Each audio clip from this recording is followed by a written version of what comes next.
princesita, que al conocer tu imagen juré amarte siempre con todo el corazón, y me hayas cautivado desde aquel instante de tu preciosa boca que aprisionó a mi amor.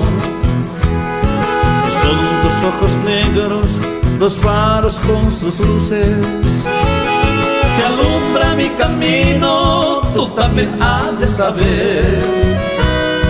Luceros mañaneros, cual rayos diamantinos, que brillan sus fulgores a un bello amanecer.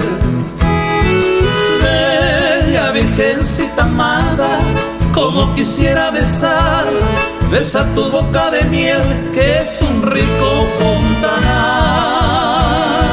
Y ese tu negro lunar que tienes en las mejillas, que eres una maravilla, me embelezo al contemplar.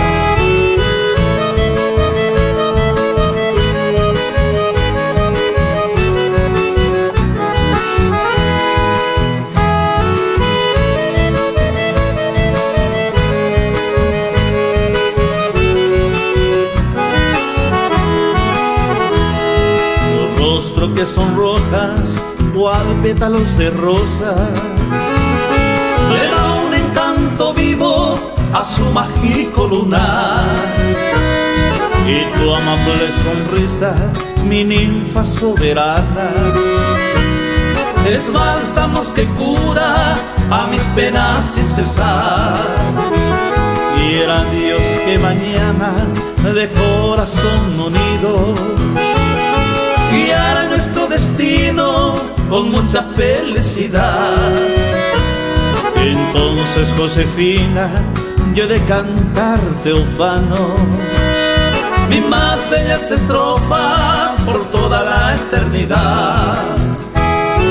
Bella virgencita amada, como quisiera besar tu boca de miel, que es un rico fontanar.